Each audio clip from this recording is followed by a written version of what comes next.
یہ تو بالکل ہی الگ زاویہ ہے. یعنی جو چیز اسے وقتی طور پر بوجھ لگ رہی تھی یا کمتری لگ رہی تھی، وہی دراصل اس کے فن کی بنیاد بن رہی تھی. کمال ہے. بالکل. اور یہ رویہ، یہ کڑہن آج بھی بہت عام ہے. ہم اکثر دیکھتے ہیں نوجوان جب کیریئر شروع کرتے ہیں، کوئی انٹرنشپ ہے یا پہلی نوکری ہے، تو وہ محسوس کرتے ہیں کہ بھئی ہمیں ہماری قابلیت کے مطابق کام نہیں مل رہا، یا یہ غیر ضروری کام دے دیے ہیں، ہمیں دوسروں کے آگے جھکنا پڑ رہا ہے. جی ہاں، وہ سوچتے ہیں یہ میری شان کے خلاف ہے، میں انہیں اپنے اوپر حاوی نہیں ہونے دوں گی، بھلے نقصان ہو جائے. کتاب میں یہ بھی لکھا ہے کہ بعض اوقات نوجوان ایسی نوکری کرنے کے بجائے جسے وہ اپنی انا کے خلاف سمجھتے ہیں، والدین کے ساتھ رہنا یا بے روزگار رہنا بہتر سمجھتے ہیں، وہ فوراً اپنی اہمیت منوانا چاہتے ہیں. اور یہی وہ نقطہ ہے جہاں کینوس اسٹریٹجی آتی ہے. یہ اس عام رویے کے بالکل الٹ ہے. یہ سمجھنے کی کوشش ہے کہ کیا واقعی دوسروں کے لیے راستہ صاف کرنا، ان کی خدمت کرنا اتنا برا ہے؟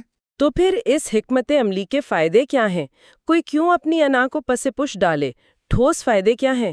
اس کے کئی گہرے اور لمبے عرصے تک چلنے والے فائدے ہیں. پہلا اور سب سے اہم، خاص طور پر کیریئر کے شروع کے نازک مرحلے میں، یہ ہے کہ یہ آپ کی انا کو قابو میں رکھتا ہے. جب انا کم ہوتی ہے نا، تو سیکھنے کی خواہش اور گنجائش بڑھ جاتی ہے. یہ دلچسپ بات ہے. انا کیسے سیکھنے میں رکاوٹ بنتی ہے؟ دیکھیں، کتاب میں یہ دلیل ہے کہ جب ہم شروع کر رہے ہوتے ہیں تو ہم اکثر اتنے اچھے یا اہم نہیں ہوتے جتنا ہم خود کو سمجھ رہے ہوتے ہیں. ہمارا رویہ بعض اوقات حقیقت سے دور ہوتا ہے. اسے ٹھیک کرنے کی ضرورت ہوتی ہے. ہمارا جو کتابی علم ہے وہ عملی دنیا میں اکثر پرانا یا آپ کہیں نامکمل ثابت ہوتا ہے.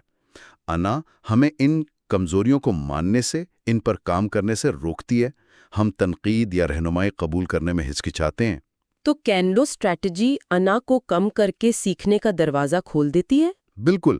جب آپ کامیاب لوگوں یا اداروں کے ساتھ جڑتے ہیں اور ان کے مقصدوں کو آگے بڑھانے میں مدد دیتے ہیں، مطلب ان کے لیے ریسرچ کرتے ہیں، ان کا کام منظم کرتے ہیں، ان کے مسئلے حل کرنے میں مدد دیتے ہیں، تو آپ نہ صرف ان کے تجربے اور علم سے براہ راست سیکھتے ہیں، بلکہ آپ اندرونی نظام کو، کام کرنے کے طریقوں کو اور کامیابی کے اصل عوامل کو بھی سمجھتے ہیں.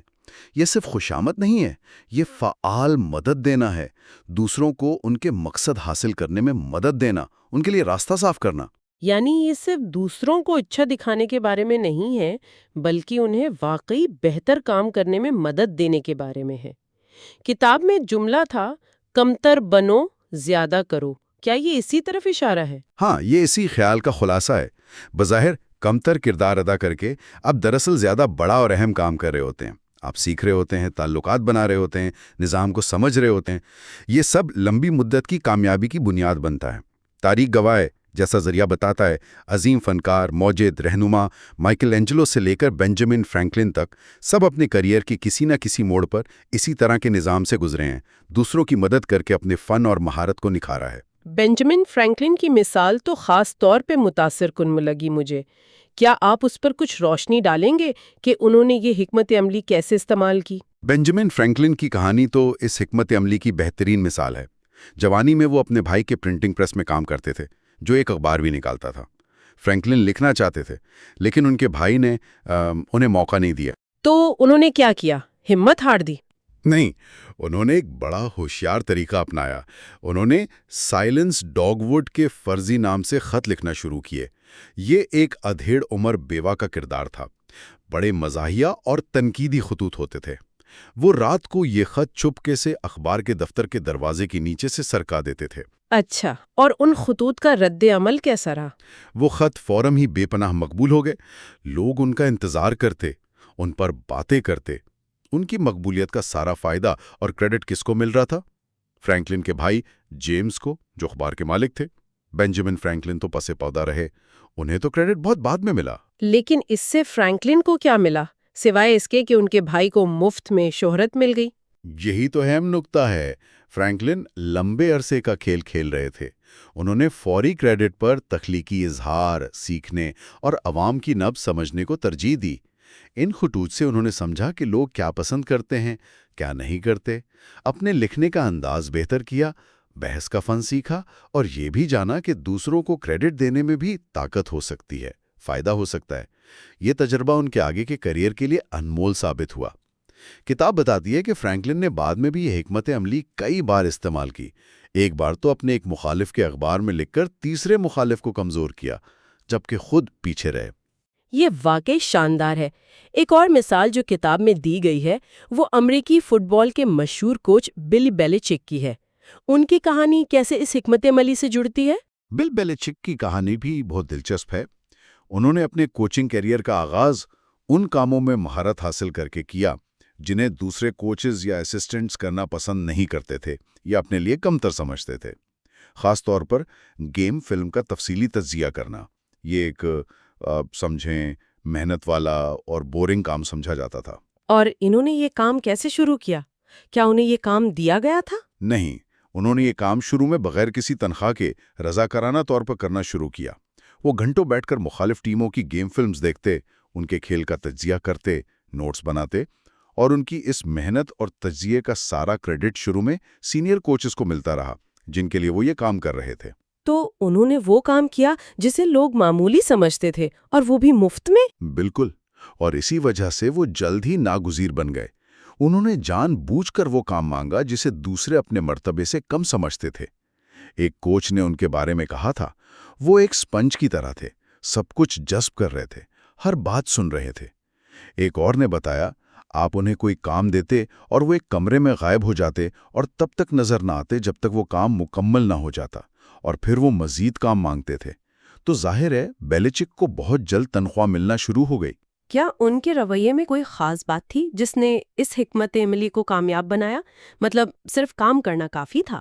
نہیں، رویہ بہت اہم تھا. ان کے والد جو خود بھی کوچ تھے، انہوں نے انہیں ایک اہم بات سکھائی تھی. کسی سینئر کوچ کو فیڈ بیک یا کوئی سوال ہمیشہ اکیلے میں اور بہت عاجزی سے پیش کرنا چاہیے تاکہ انہیں یہ تنقید یا چیلنج نہ لگے. بیلیچک نے یہ فن سیکھ لیا کہ کس طرح مفید معلومات دی جائیں اور اپنی قابلیت منوائی جائے بغیر کسی کو دھمکائے، ناراض کیے یا ان کی انا کو ٹھیس پہنچائے. یہی تو کینوس اسٹریٹجی کا کمال ہے. اگر ان میں انا ہوتی، اگر وہ فوری کریڈٹ کے پیچھے بھاگتے تو وہ شاید کبھی اس مقام تک نہ پہنچ پاتے. فرینکلن کی طرح اگر وہ کریڈٹ کو سیکھنے اور مہارت پر ترجیح دیتے تو شاید ان کی صلاحیتیں اس طرح نکھر کر سامنے نہ آتیں. یہ دونوں مثالیں تو واضح کرتی ہیں کہ کس طرح پس پردہ رہ کر دوسروں کو آگے بڑھا کر لمبے عرصے میں کامیابی حاصل کی جا سکتی ہے. تو اب سوال یہ ہے کہ عام زندگی میں عملی طور پر اس کینوس اسٹریٹجی کو کیسے اپنایا جا سکتا ہے؟ کتاب اس بارے میں کیا کہتی ہے؟ کتاب کچھ بہت ٹھوس اور عملی قدم بتاتی ہے جنہیں کوئی بھی اپنی صورتحال کے مطابق اپنا سکتا ہے. مثلا اپنے باس یا ٹیم لیڈر کو اچھے قابل عمل آئیڈیاز دیں اور خوشی سے انہیں اس کا کریڈٹ لینے دیں.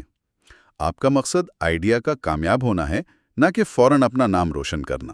جو باصلاحیت اور اچھے لوگ ہیں انہیں ایک دوسرے سے ملوائیں اگر آپ کو لگتا ہے ان کے ملنے سے کوئی اچھا نتیجہ نکلے گا. تعلقات بنانے میں مدد کریں. ٹھیک ہے. وہ کام تلاش کریں اور کریں جو ضروری تو ہیں لیکن کوئی اور نہیں کرنا چاہتا.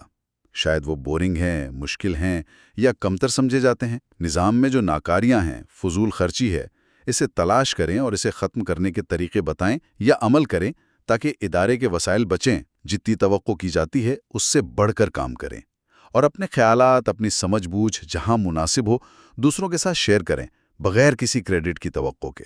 یہ تو بہت عملی مشورے ہیں، لیکن ان سب کا لمبے عرصے میں اثر کیا ہوتا ہے؟ بظاہر تو یہ سب دوسروں کے لیے کیا جا رہا ہے، مجھے کیا فائدہ ہوگا؟ بظاہر ایسا لگتا ہے لیکن حقیقت میں اس کا سب سے زیادہ فائدہ آپ کو ہی پہنچتا ہے. اس کی طویل مدتی اثرات بہت گہرے ہیں. ایک تو آپ مسلسل مختلف قسم کے مسئلے حل کر کے اور مختلف کاموں میں ہاتھ ڈال کر بے تحاشا سیکھتے ہیں. آپ کا تجربہ اور مہارت بڑھتی ہے. دوسرا، آپ کی شہرت ایک ایسے شخص کے طور پر بنتی ہے جو قابل اعتماد ہے، محنتی ہے اور ٹیم کی کامیابی کے لیے ضروری ہے. لوگ آپ پر بھروسہ کرنے لگتے ہیں. اور تعلقات کے حوالے سے نیٹ ورکنگ کا کیا؟ یہ تیسرا بڑا فائدہ ہے. اس عمل میں آپ کے لاتعداد نئے اور مضبوط تعلقات بنتے ہیں. آپ لوگوں کی مدد کرتے ہیں، ان کے لیے آسانیاں پیدا کرتے ہیں، تو وہ مستقبل میں آپ کی مدد کرنے کے لیے تیار ہوتے ہیں. آپ انجانے میں مستقبل میں کام آنے والے احسانات اور خیر سگالی کا ایک بینک بنا رہے ہوتے ہیں. یہ دراصل دوسروں کی مدد کے ذریعے اپنی مدد کرنا ہے. تو یہ ایک طرح کی سرمایہ کاری ہوئی؟ بالکل. یہ مختصر مدت کی تسکین جیسے فوری تعریف یا کریڈٹ کو طویل مدتی فائدے کے لیے قربان کرنے کا عمل ہے۔ جب دوسرے لوگ کریڈٹ اور پہچان کے پیچھے بھاگ دوڑ میں لگے ہوتے ہیں، آپ خاموشی اور صبر سے اپنا اصل سرمایہ یعنی مہارت، علم، تعلقات اور ساخت بڑھا رہے ہوتے ہیں۔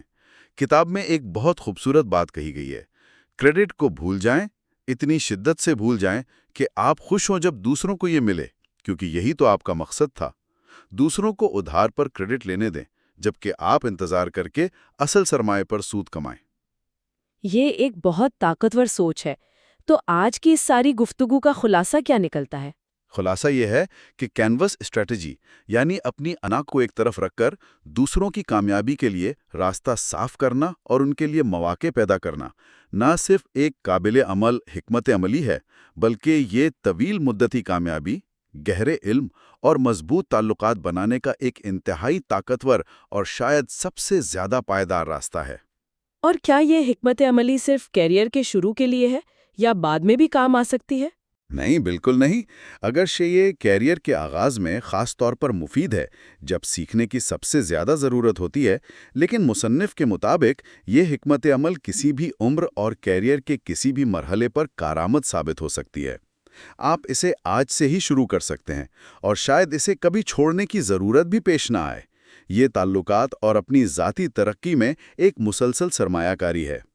تو اس سب کا کیا مطلب ہے ہمارے سننے والوں کے لیے؟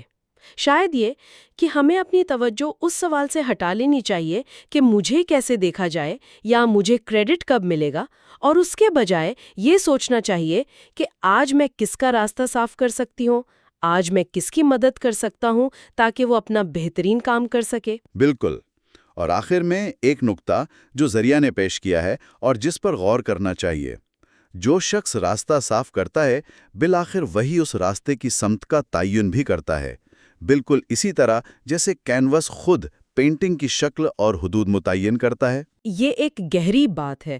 اس پر غور کرنا چاہیے کہ کس طرح دوسروں کی مدد کرتے ہوئے، ان کے لیے کینوس فراہم کرتے ہوئے، آپ انجانے میں نہ صرف ان کی بلکہ اپنے اور شاید پورے نظام کے مستقبل کی سمت پر بھی اثر انداز ہو رہے ہوتے ہیں۔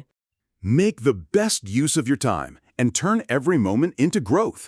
Subscribe now to Bookcast, where every day we share powerful self-help and business books to expand your mind, boost your productivity, and transform your life.